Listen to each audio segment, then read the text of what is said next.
So let's start.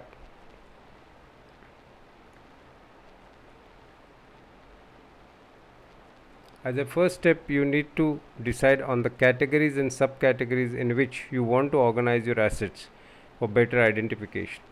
For each category, you can have multiple subcategories. So you go to category master and define your categories here. You have to enter category code and category name. Then you go to subcategory, asset subcategory master, and define your subcategories over here.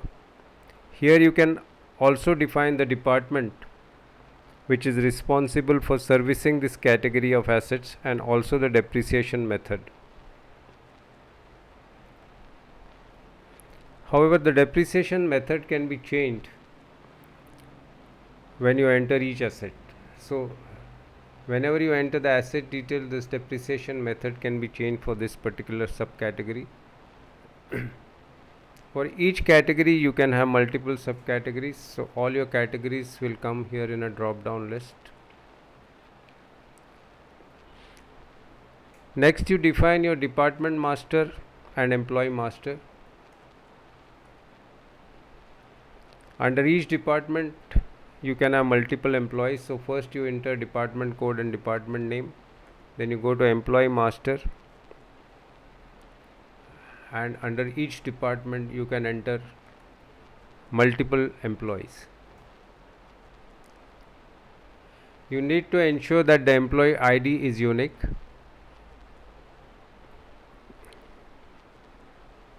Next, you enter company information in the company information master.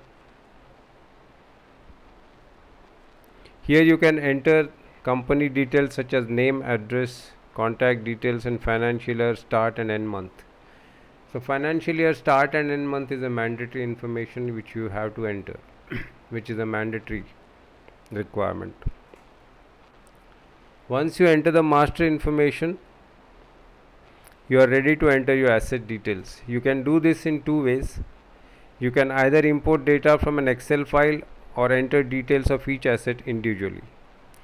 So if you want to enter asset details to an Excel file, a link to download Excel template is given in help document, and it is important that the format of all columns are maintained exactly as per the template. Now go to import asset data option. Within that, asset raw data report, and select asset raw data report. Delete any previous records if they exist, and then import the data. So click on import data. You can select the file from a local drive or from a cloud storage.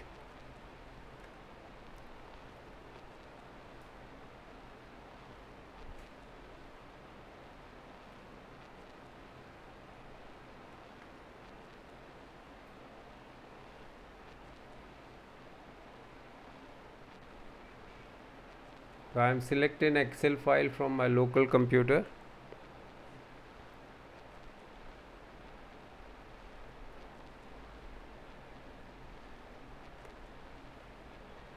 Once you press the next button, all records which are there in the file will be shown over here, and then just click import data.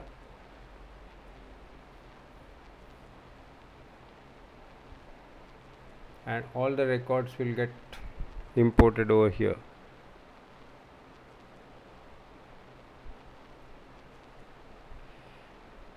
By default, all the records will be marked as not okay. Then you need to go to check raw data option and check the validity of the data. It will carry out different checks to see that the records are okay, and once the check is carried out, you can go back to the report, asset raw data report, and see whether records are okay or not okay. All the records which are okay will be shown in green color, and those which are not okay will be shown in red color. Those records which are not okay need to be corrected and re-imported in the asset master. Once you check the data, then the next step is to update the asset master. So this will insert all the records from the Excel file into your asset master. and those records which are okay will be only imported. But you need to, there are few things which you need to keep in mind. You have to make sure that you don't import the records which are already imported, because system has no way to check the duplicates. So to please make sure that the records that are previously inserted are not imported again. There is no way to check duplicates, as there could be several identical assets in terms of specifications, price, vendor, purchase date, etc. So this is very important. In case you don't have data available in Excel file, then you can enter the details of each asset individually. So go to the transactions menu, go to asset master entry option. Here you can enter each asset individually. System will assign a unique asset ID to each asset and generate a barcode or a QR code based on your selection. The depreciation percentage is calculated after the form is submitted. So each asset will be assigned a unique asset ID, and a depreciation percentage will be calculated based on the values that you entered in the asset master details. Once the asset record is created, you can allocate the asset to a department or an employee depending on the type of asset. So the next step is asset allocation. Go to asset allocation option and allocate the asset to an employee or the department. Some of the larger assets you may be allocating only to the department and not to the employee. So depending on the type of asset, you can allocate the asset to either a department or an employee. Now whenever there is a change in asset allocation, it can be done using change asset allocation option. By default, when an asset is added to asset master, its status will be idle. It changes to in use when it is allocated to someone. However, when an asset is sent for repairs, scrapped or disposed, its status needs to be changed manually. So use change asset status option to do that. To dispose an asset, you need to scrap it first. So in case you want to change the asset status to dispose, you have to first scrap it and then dispose it. The next step is depreciation calculations. It can be done based on the depreciation frequency defined in the asset master, and it can be done for a group of assets or a single assets. So go to calculate depreciation option. So depending on your requirement, you can either calculate the asset depreciation for a category of assets, or for a combination of category and subcategory, or for a single asset also. So depending on the frequency, you select the depreciation frequency, enter the details and calculate the depreciation. Now the depreciation which is calculated will be stored in depreciation details reports, and you can check it in the depreciation details report before you update the asset masters. So in the MIS reports, there is a depreciation details report. You can check the calculated depreciation over here, and then you can go and update the asset master.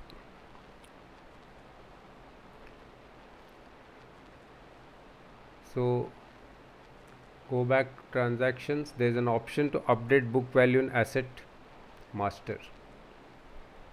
When you update asset master, old book value is replaced by new book value, which is calculated by subtracting the depreciation amount from the old book value. So you have to make sure there is some important thing which you need to keep in mind. You will not be able to reverse the entry of the depreciation which you have calculated, and when the book value gets updated. So please check the depreciation details report for the selected month and or financial year before proceeding. So please ensure that the depreciation which is calculated is accurate before you update it value in asset master.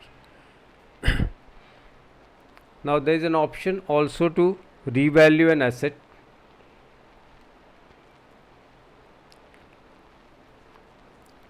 Revaluation may be necessary if the asset is impaired due to damage or accident, or its value is enhanced due to upgrades and modifications. When an asset is revalued, its book value is altered. So you can change the book value of an asset using asset revaluation option, and the new book value will then get stored in the asset register. Every year there is a need for physical verification of assets. It can be done using physical inventory of asset option. So there is an option, physical inventory of assets.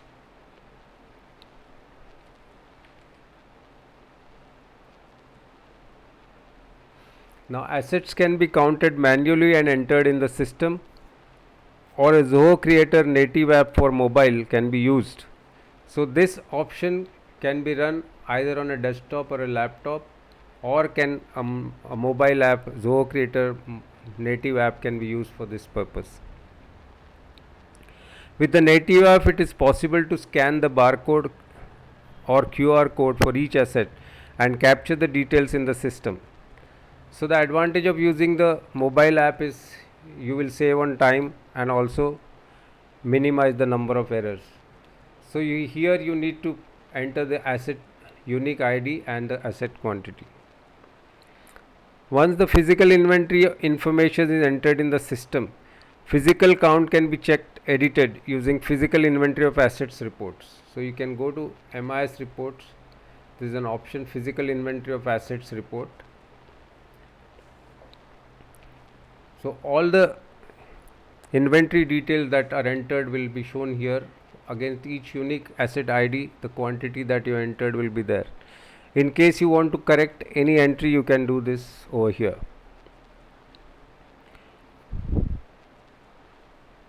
Now once you check the physical inventory quantities that you entered, then you can process the physical inventory variance report.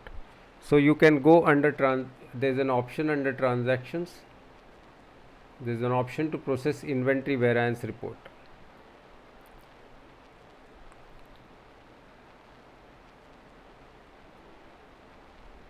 Now you have to enter all the physical inventory dates over here.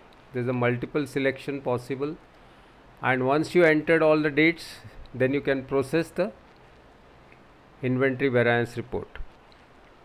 You can now see the asset variance report under MIS. MIS reports, you go to MIS reports, asset variance details report is there.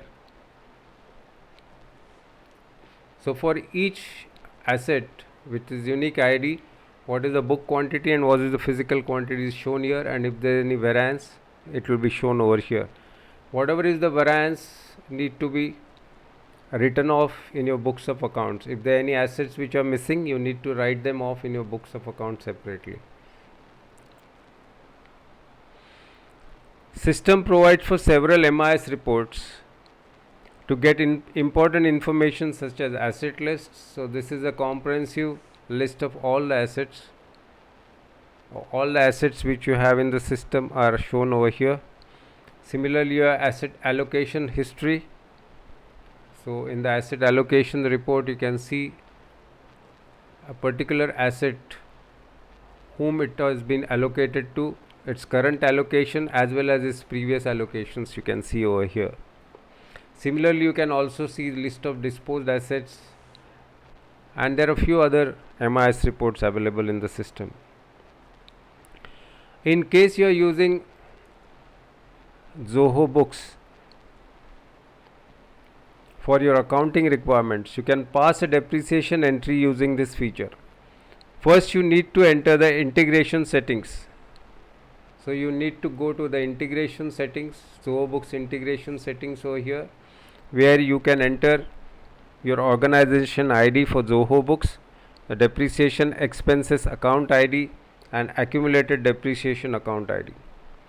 So once the depreciation is calculated and checked, you can pass a journal entry in Zoho Books using this option. So once you enter the settings,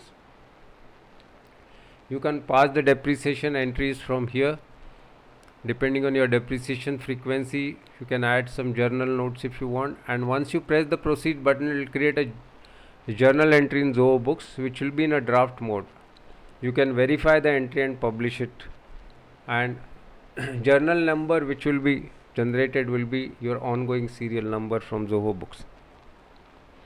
This is all for in this video. Thanks for your time and for watching this video. In case you have any queries or suggestions, please write to me at amilin2010@gmail.com. Thank you.